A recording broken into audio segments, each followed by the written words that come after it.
Welcome to Questions That Matter. This is a podcast of the C.S. Lewis Institute. I'm your host, Randy Newman. I get to serve at the Institute as a senior fellow for Apologetics and Evangelism.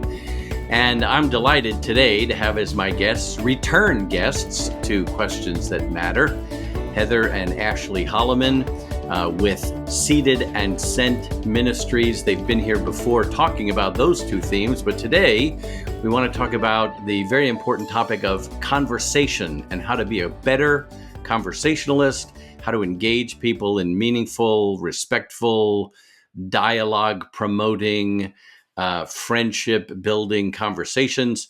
Heather has written a great book called The 6 Conversations, Pathways to Connecting in an Age of Isolation and Incivility. And Ashley uses this book quite a bit when they do their evangelism training at churches and other places. Heather and Ashley, welcome back to Questions That Matter. Thank you so much. We're so glad to be here. Yes, this is always fun. I'm looking forward to a great conversation. Well, let's talk about conversation. Heather, what prompted you to write a book on conversation in our seemingly isolated and incivil days? Well, really 3 things. The first was we had written this award-winning book on evangelism called Sent, which we've talked about. But when we were doing the training, especially with graduate students, what we discovered is even if people are excited to share their faith, they were asking us to go back a few steps and remind them how to start conversations in general. So we thought, okay, that's important. The second reason is I was just becoming increasingly concerned about the health impacts of the epidemic of loneliness, especially on college campuses, and research I was reading in my home state of Pennsylvania.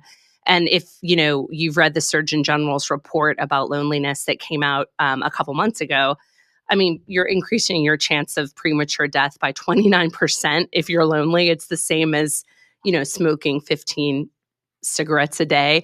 So I was just reading this stuff and really concerned about the college campus. And the third reason I wrote this book is I was showing my students the Harvard Grant Study, which is the longest research study ever conducted. It's in its 85th year.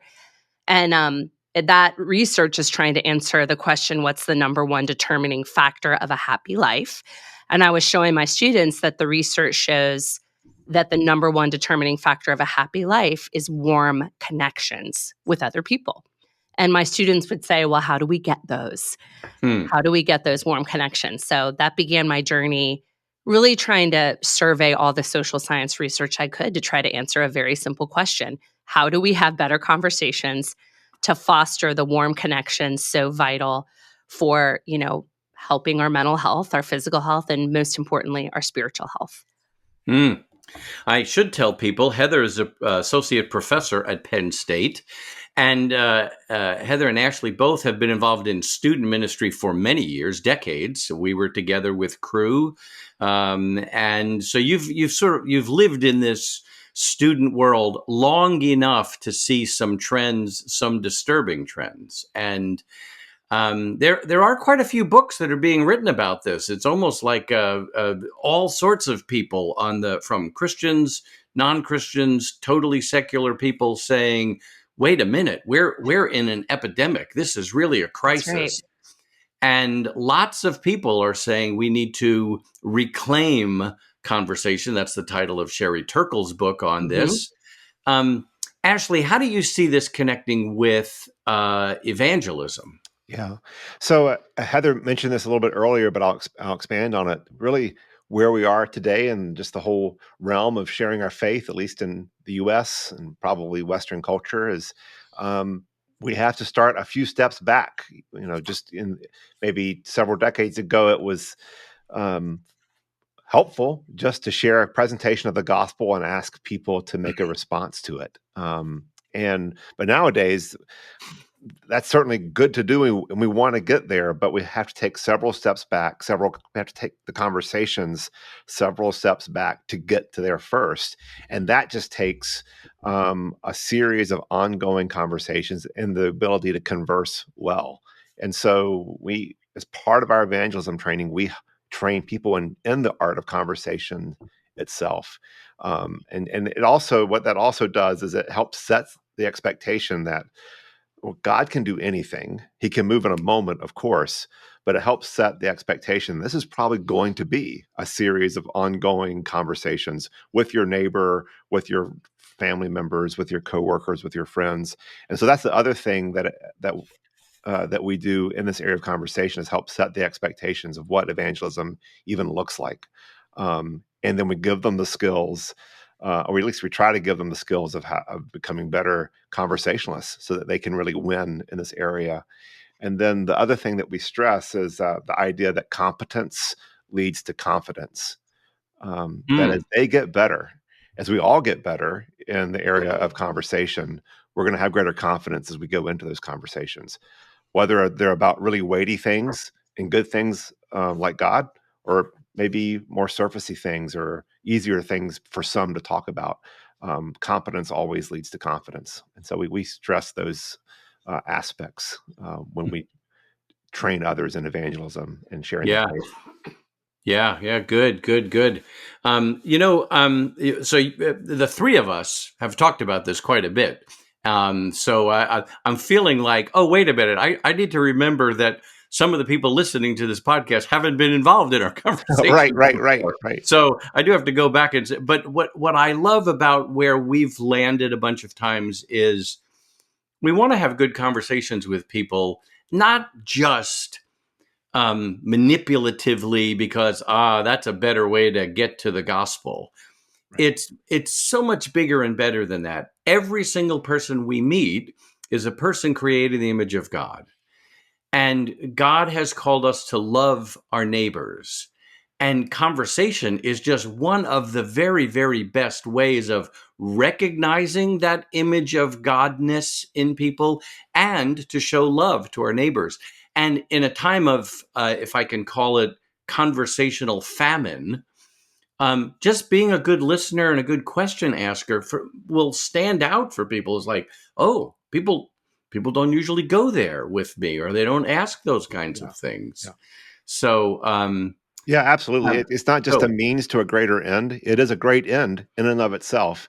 And it reflects the heart of God, that he would take interest in others. And he does take interest. And we can bear witness to that as we take interest in others and listen well and ask good questions and really demonstrate, no, we really care about you and your life. We want to know you and your life. And we want to seek that from you and engage in good conversations about that. Now, I feel the need to jump in and say, because I've shared these things when I do some training in evangelism, and I wouldn't say it's pushback that people give me, but honest people will raise their hand and raise the question of, well, what if I don't care about people? And we don't want to just assume that. Mm-hmm. When I wrote Questioning Evangelism, I included a chapter on what if I don't care that my neighbor is going to hell, which raised a few eyebrows on the committee of accepting the book. But so I think we can pray and ask God to work in our hearts and give us a love for people. Some of us are just naturally drawn to people. We just love them. We just want to talk to them. That wouldn't be me. I have to regularly pray, Lord, remind me of the love you've shown to me, and then help me transform me to be a person who cares more about the people around me. And I'm seeing the Lord do that. Mm-hmm. Not as rapidly as I would like, by the way. So, well, Heather, you titled the book The 6 Conversations. And I must tell you, you did a great job of holding off quite a long time before answering what are those 6 conversations? I mean, it's a short book of, I don't know, 170 pages, but I don't think you get to, well, what are these 6 until well after halfway through the book, which I thought was brilliant. Well, the reason I did that is because I've read so many books giving all the best strategies and here are questions and, books of 100 questions to ask. But what I learned is if you don't have the right mindsets, and it doesn't really matter if you give people a list of great conversational categories. And like what you were saying about even dealing with people that aren't curious about other people, I spent a lot of time really being honest about the Lord's work in my heart in Philippians 2, Galatians 6, Romans 12, they're deeply convicting passages about valuing other people above yourselves, taking on their interests, carrying their burdens. You're not alone. I'm like, do I really want to walk across the street and take on the burdens of my neighbor? So that's why I spent so much time. If you get those mindsets right, curiosity, believing the best, expressing concern, and then sharing your life, you're really prompted for these 6 conversational pathways, which really was actually Ashley's idea. He's really strategic in the way he helped me think about this. And so he thought of an easy way to never get stuck starting or continuing a loving conversation again. But he can tell you how he thought of the idea. This is the origin story, the flash of insight that came from Ash. Yeah, I mean, basically, I needed buckets to pull questions from, categories, and because it's more natural for me. Yeah, I'm the extrovert. I'm a national debater. I never have a problem thinking of a question to ask someone. And I'm an organic chemist, and so what we do is we take a big molecule and break it down into its parts. And so I'm alone in a laboratory. An introvert. Yes. So I'm talking to molecules, not people. They're made up of a lot of molecules. I can deal with one molecule, but not a whole body full of molecules. But anyway, what Heather does naturally, I have to break down into its constituent parts. That's just kind of how I think. And that kind of maybe served us here, because I was looking for categories or buckets from which I could pull conversational questions from. And you remember the textbook I was using? Yeah. I remember Heather, her first semester teaching at Penn State, she used a reader called Being Human. And it basically talked about what does it mean to be human from a Western or a Judeo-Christian kind of viewpoint. And I thought, yeah, that's ultimately what we all have in common. I couldn't think in categories like sports or hobbies, because maybe people don't like sports, but we're all human. And so I thought, well, what does it mean to be human? What are those categories? And the conversational pathways fell out of those. Look, we're all social, we're all spiritual, we're all emotional, we're all volitional, or we make choices and so on. And so that's where and it all unfolded from that, because I thought, wow, this is really easy. And even if there's no mnemonic device or a graphic, at least in my head and other people as they listen, it's not difficult to look at someone. Even it only takes a few seconds for you to look at someone and think, okay, they're social. They have friends. I don't have to ask them, how are you doing? I can say, who have you been spending time with lately? Or, they're physical. I can say I haven't seen you in a while. How have you been sleeping? Or how was your knee surgery? So it was really exciting to just think this is really easy. And then I began to think about questions that people normally aren't asked. They're hardly asked questions in the volitional category, which is human decision-making, agency. You have human volition. So asking people, hey, how did you decide to do whatever? It would really open up great conversations. How did you decide to read that book? Instead of, hey, how's that book? That's hard on the brain to have that weak verb. So I like the volitional category. Yep. So wait, I'm not sure I'm catching. So Ashley, what are those categories? You said these buckets to pull from. Yeah. What are they? We're physical beings. Okay. We're emotional beings. We're spiritual beings. We're social beings. We're cognitive beings. We think and have thoughts. And finally, we're volitional beings. We have volition. We make choices. We make determinations. We make decisions. There we go. Thank you. And go ahead. Yeah. Well, I ordered them in the book, what I thought was ease of asking questions. So they're increasingly more complicated as you go down the list. So I always go social, emotional, physical, and then cognitive. You're suddenly getting into what have you been thinking about? Volitional. How did you decide that? And spiritual, which is my favorite kind of conversation. But it's easy to stay in the social, emotional, and physical categories. Mm-hmm. Yeah. And I want to jump in. Something I've learned along the way is it doesn't always have to be a really, really great question. In fact, it could be a mediocre question. In fact, and it could even miss. So I could say to someone, Well, how did you decide to do that thing? And they may go, oh, well, I don't know. I didn't really have to think about it a whole lot. I just sort of kind of went into it. And then I could be thinking, oh, that was a bad question. But no, it got them talking, and it moved the conversation along. And it's not like you're going to be graded on the quality of your questions. It's more of, does this draw the person out? Does this get them talking about themselves? Does this lead us further along in getting to know each other better and express good things? So I do. Some people hear some of these kinds of things and they think, oh, I can never think of those really great questions. Well, And yeah.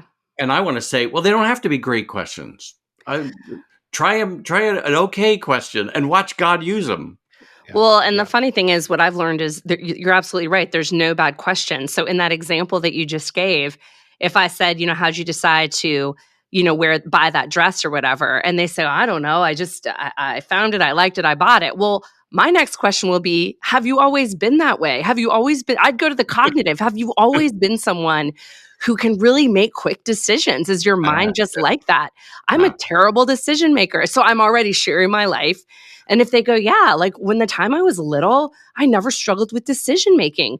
Well, then you're in the category of like talking about your childhood. There's no bad questions. Even if it's about like the volleyball game or whatever, you're going to find great conversational pathways, and you'll never get stuck again. It's just such an easy kind of toolbox, I think. Early on in the book, you talk about four mindsets, and you've already talked about this, but I just want to dig in a little further. You talk about be curious, believe the best, express concern, share your life. Just pick any one of those four and explore it a little further for us. How do we pursue those? Well, the most important one is interpersonal curiosity. There are just incredible benefits to being a curious person. People who are curious have better marriages, they're more creative, they have better mental health outcomes. And so to challenge yourself to become a curious person is just very good for you, which I know is a selfish reason. But curiosity is a way of taking on the interests of other people, like it says in Philippians 2, bearing their burdens. So being the kind of person that when you're with someone, you think to yourself, I really want to know this person. They have a one-of-a-kind point of view on the universe. Every conversation can be a sacred space. I like to think, too, if you survey a group of people and ask them, how many of you have had a life-changing conversation? Things happen in conversation. They can catalyze something. So always think of the immense opportunity of every conversation that you're in. So that's my favorite category. What about you? Just to add into that one, some of the barriers I've experienced, I think others experience too, being curious. One is, like you already mentioned it, well, I just don't care. I'm not curious. Well, that's probably a discipleship issue, or a growth issue. We talk about the 6 conversations isn't just for evangelism training. It's really good discipleship material because these mindsets really get to the heart level. But beyond that, I think sometimes I'm just stuck because questions to ask aren't coming to mind, which again is where the pathways are helpful. It's like, oh, I can expand my kind of catalog of questions if I think in a different category. And then the third thing that may be more of a barrier for me, I'm an introvert. I grew up in the South where, you shouldn't ask anyone any personal questions, is that barrier to like, I've got the questions in my mind, but I'm holding back, like, should I really ask it? Would it be too much, or would it be rude, or is it too prying? And what we're learning, just not just experientially, but, and Heather can speak more to this, but in the research, is take the risk. People actually like being asked personal questions more than we believe and understand. And actually, the research shows you'll draw a stronger connection. Even if you do go too far and maybe ask a question that's too personal, the person will end up still liking you. They may not answer it, but they'll appreciate that you've moved towards them in the conversation. So that's sometimes it's not, I've got the questions in my head. I just got to pull the trigger and trust God and ask it and not be so hesitant or conservative about that. Yeah. Um, well, I think I just have to keep kind of pushing on this until you answer. So, what are the 6 conversations? Or have you already answered them and I missed We them did. Those are because the I was not a good listener? No, This that's is the terrible. conversational. Yeah, those are the conversational pathways. So the title is the 6 conversations, but we're really referring to the conversational pathways. So that we're physical, the Conversations about your body, conversations right, about your social, friends. your Yeah. friends, a conversation about emotions or the emotional category, conversations about decision making or being volitional, conversations about just what you're thinking about, your cognitive side of your life, and then finally the conversations about God and meaning and purpose, the spiritual side of life. And so, yeah, we list them as 6 conversations, but really probably a tighter title of the book would be 6 conversational pathways. Um, Yeah, but that wouldn't grab people the way no, the yeah, title, the 6 conversations. So I yeah, like it. Good, yeah, good, good. yeah, yeah. Okay. Well, so another thing that I'm thinking as I try to well, so like you, Ashley, I'm an introvert and I have to push myself out to engage and ask people these questions. And I find that one of the things I need to somehow switch in my thinking is I need to get away from the efficiency quotient. I'm not saying it right. Uh, I don't have to be so efficient about everything. Mhm. There's a big push, I think, on using our time well, making the most of every moment, and not wasting time. There's a whole lot of conversation that could feel like wasted time, or it's not the most efficient time if you're just trying to get things done. And I have to somehow switch of, well, that's okay. It doesn't have to be efficient. Efficiency isn't the highest goal, but I think in our culture for a long time that was. I don't think that's the case so much now, but for some people at a certain point in time, it was yes. You want to use your time well. You don't want to waste any time. Well, if that's your mindset, there's a whole lot of people who are going to waste your time. Yeah, yeah, and that puts a lot of pressure on you, right? And you and your conversation partner, like, man, this has got to be like the best conversation they've ever had, or that's horrible. Like, no, what if we just this is just one of many conversations that I'm going to have with this person.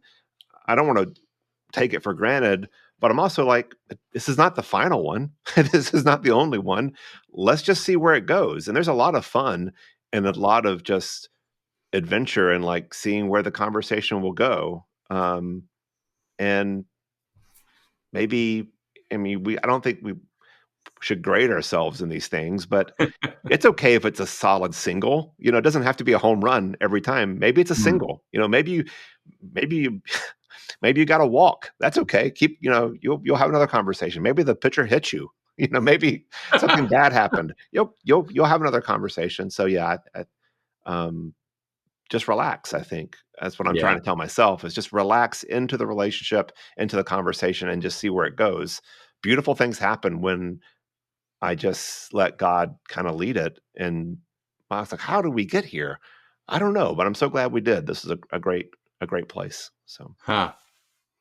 All right, so let's help people though think through that could be awkward, could be difficult, but could be absolutely beautiful. How do we transition conversations toward the spiritual, toward the gospel about Jesus? How do we what are some skills about that transition? Well, what we've discovered is if the 4 mindsets are operating, so if you're curious about people, if you're believing the best about them, you're expressing concern and sharing your life, what's going to happen is you have what the research calls a warm connection. And so when it's time to talk about Jesus, it's not going to feel like a pivot in the conversation or a sales pitch. For example, if you're asking people, what's been the most surprising thing about their week, which is a great question. And they say, oh, I was really struggling with this one thing, blah, blah, blah. They're going on. And then they say, what about you? Did anything surprise you about your week? and you say, yeah, actually, something really did surprise me, and it happened at church. Can I tell you what I was learning about Jesus? So many times I do that with my colleagues, and nobody freaks out because I have a warm connection with them. I'm just sharing my life. It never feels like okay, stop. Now I'm transitioning to a spiritual conversation. It's just part of the conversational flow. Sometimes you do, though, and Ash is much better at this than I am, and it's part of my training in evangelism. At some point when you're in the spiritual category, you do need to then say, I've been talking a lot about what I'm experiencing about Jesus. What are you thinking about Jesus now? Or where are you? Keeping it in that category, and then having a moment where you actually talk about what it means to be a believer, what it means to receive Christ into your life. So, but again, the beauty of the warm connection, it's a lot of people say, Heather, how do you seem to get into these conversations and you still have friends? You haven't been fired. Well, because there's a warm connection. And so you'll find that evangelism becomes really natural and easy and not awkward at all. So, Yeah, I think a convicting thing for me is like Heather was describing sharing your life. That's one of the four mindsets that when we get to talk to in a conversation. If it's just the first three mindsets and you're not sharing your life, that's an interview, not a conversation. And so A, I've got to share my life and be real about what's going on in my life. And then B, I guess two things. Are there things that God is doing in my life? Do I have something to share? And do I genuinely think that they are precious to me? So that when someone says, well, what's really going on in your life? I talk about what God is doing, A, because he is, and B, because it really is important to me, not just like, well, as a Christian, I probably should say something about Jesus here as a way to get into a gospel conversation. No, I'm genuinely saying it because I'm as more excited about that than I am that Carolina won a basketball game 2 nights ago, which I'm, always talking about with my friends. So I think that's for me is the challenge is just with that warm connection, having things to say about what God is doing in my life and wanting to say them to my friends. They really are precious to me. They aren't just a means to talk about God with them. That actually really is what I'm most excited to talk about. So good.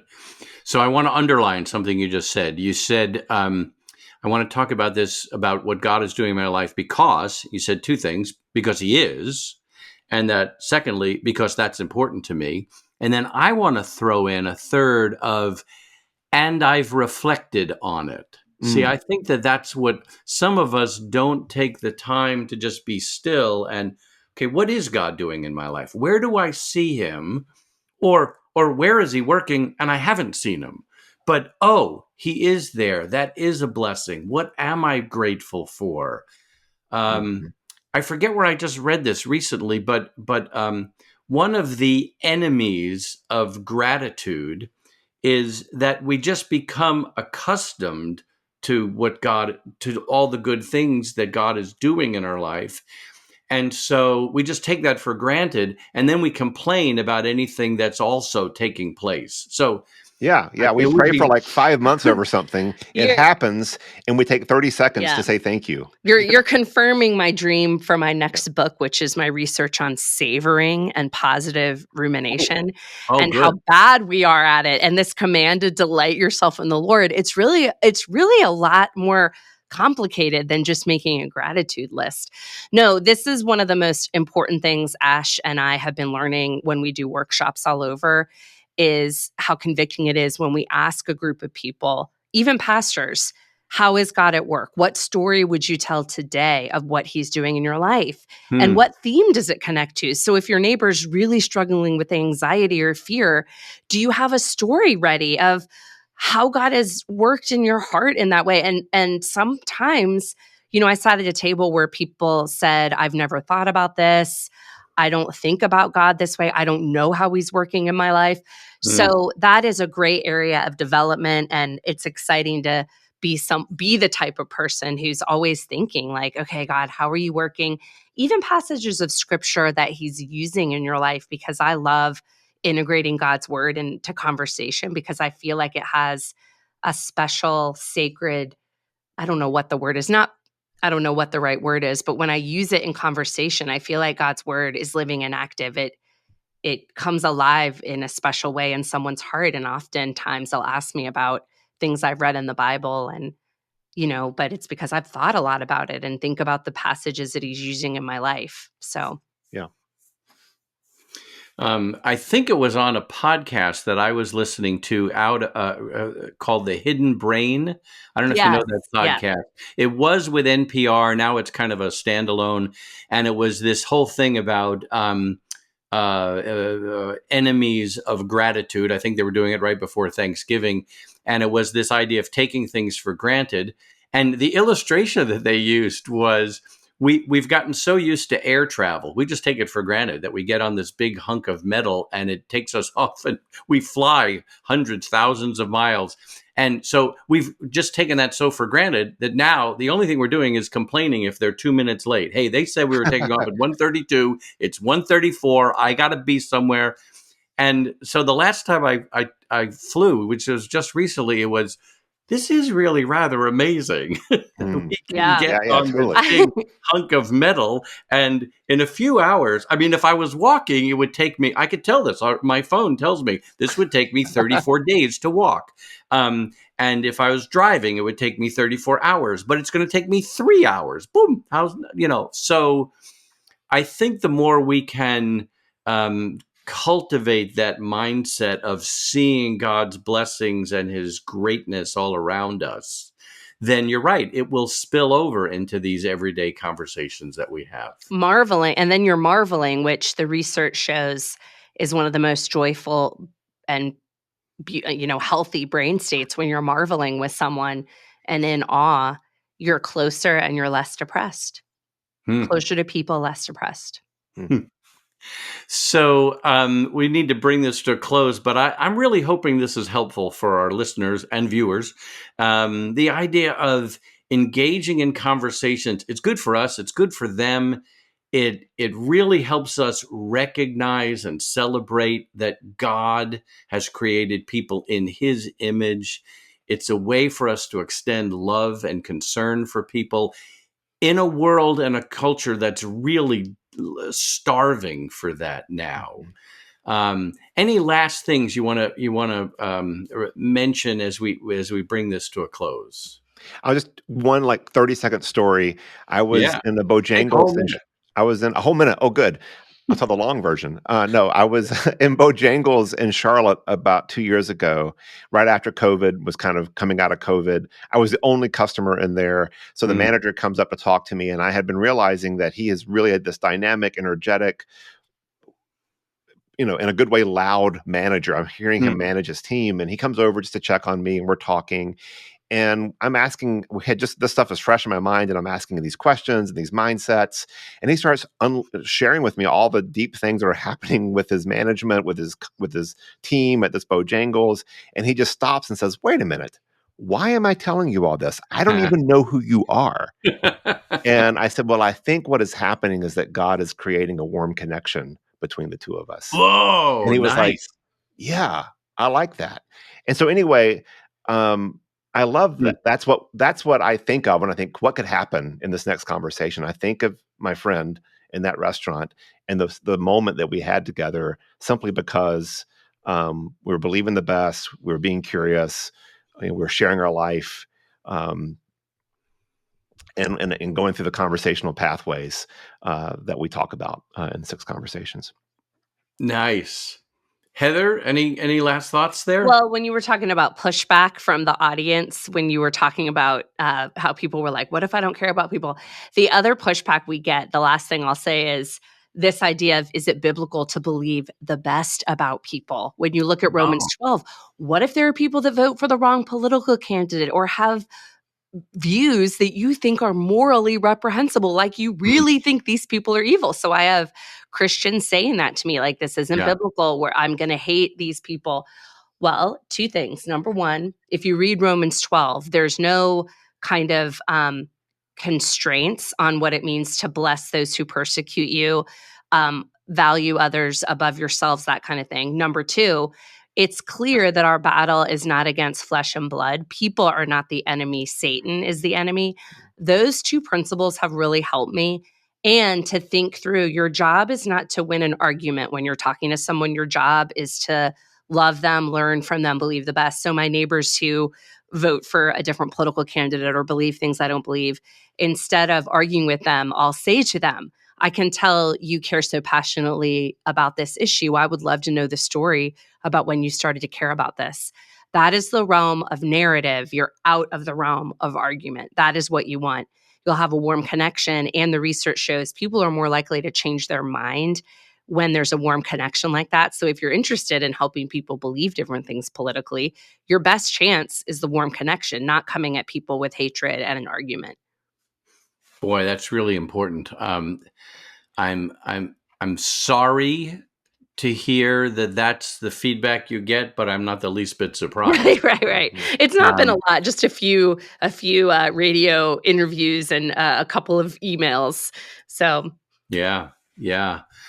And what a chance for us to incarnate or reflect or display the gospel.